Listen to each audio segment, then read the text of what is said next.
you can by no drift of confidence get from him why he puts on this confusion, grating so harshly all his days of quiet, with turbulent and dangerous lunacy.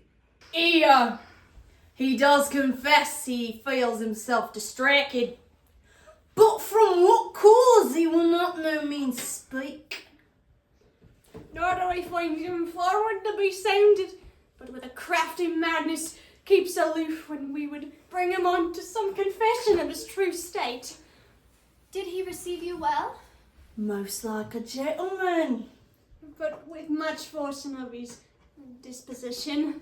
he got a question, but of our demands, most free in his reply. Did you essay him to any pastime?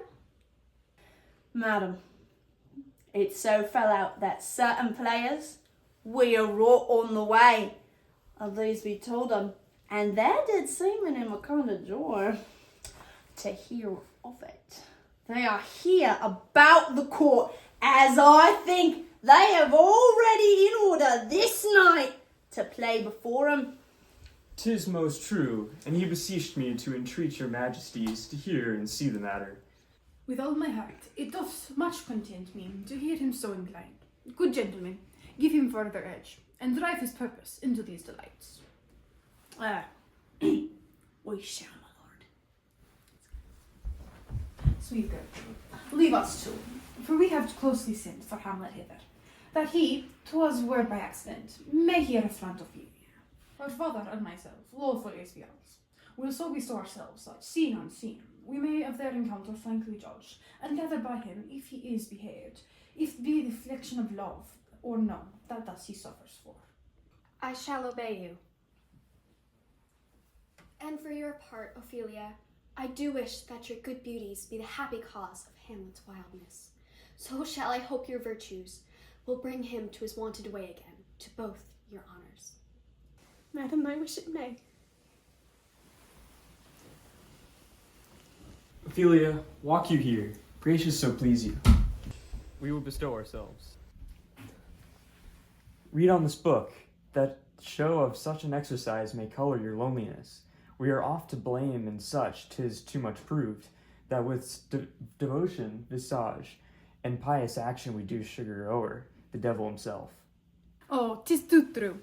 How smart a lash that speech doth give my conscience. The harlot's cheek, beautied with a plastering art, is not more ugly to the thing that helps it, than is my deed to the most painted word. Oh, heavy burden. I hear him coming. Let's withdraw, my lord.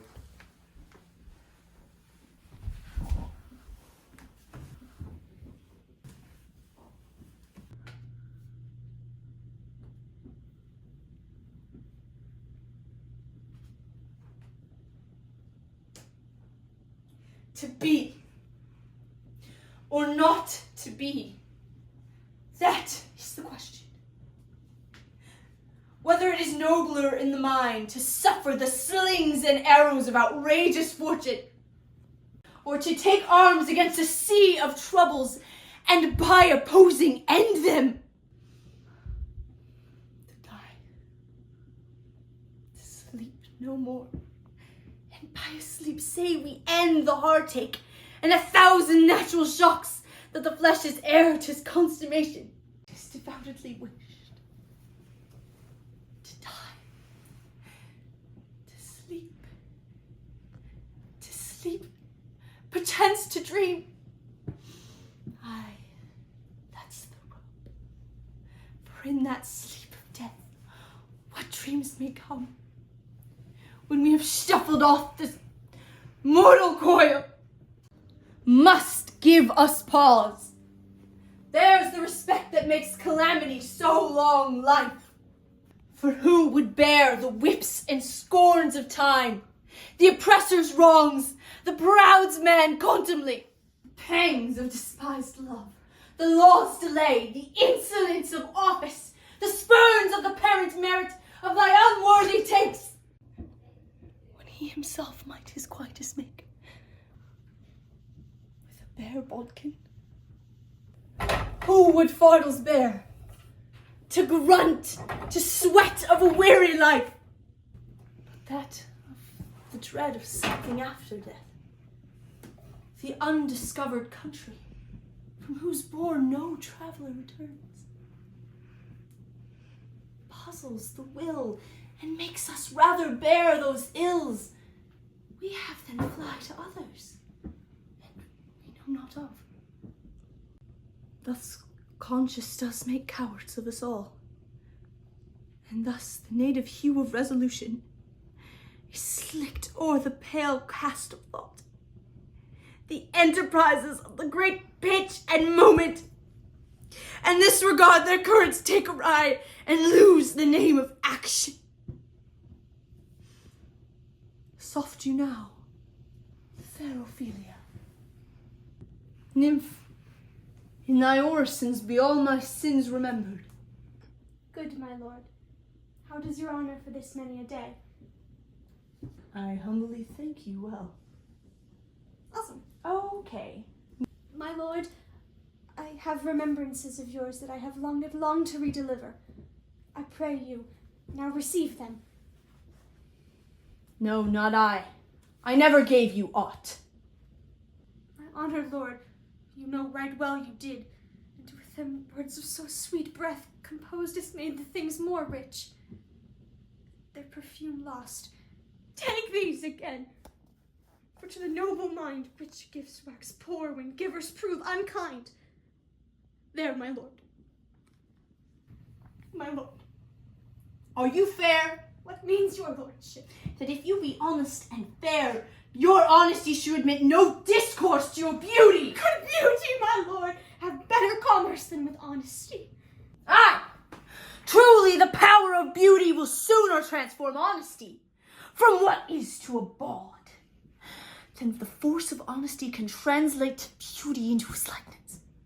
This was sometime a paradox, but now the time gives it proof. I did love you once. Indeed, my lord, you made me believe so. You should not have believed me. For virtue cannot so insolent or old stock, by we shall rebellish it. I loved you not. I was the more deceived. Get thee to a nunnery! Why wouldst thou be a breeder of sinners? I am myself indifferent, honest. But yet I could accuse me of such things that it be better that my mother not born me.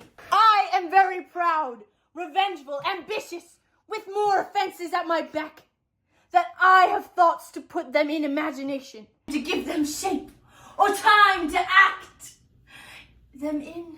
Why should such fellows as I do crawling between earth and heaven? We are errant knaves all. Believe none of us. Go thy ways to a nunnery. Where is your father? At home, my lord. Let the doors be shut upon him, that he may play the fool nowhere but in own's house. Farewell! Oh, help you, sweet heavens! If thou dost marry, I give thee this plague for thy dowry. Be thou as chaste as ice, as pure as snow, thou shalt not escape calumny. Get thee to a nunnery, go! Farewell! Or if thou wilt needs marry, marry a fool. For wise men know well enough that monsters you make of them. To a nunnery go, and quickly too. Farewell! Heavenly powers, restore him! I have heard of your paintings too well enough. God hath given you one face. Make yourselves another. You jig and amble your lisps. You nickname God's creatures and make you wonsons your ignorance. Go to. I'll no more hunt. It hath made me mad. I say we will have no more marriage. Those that are married already, all but one shall live. The rest shall keep as they are. To a nunnery go! Oh, what a noble mind is here o'erthrown.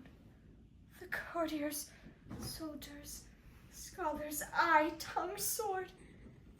The expectancy and rose of the fair state. The glass of fashion to the mold of form. The observed of all observers. Quite down, and I of ladies most dejected and wretched. and sucked the honey of his musicked vows. You'll see that noble and sovereign reason, like sweet bells jangled out of tune and harsh, that unmatched form and statue of blown youth blasted with ecstasy. Oh, woe is me to have seen what I have seen. See what I see.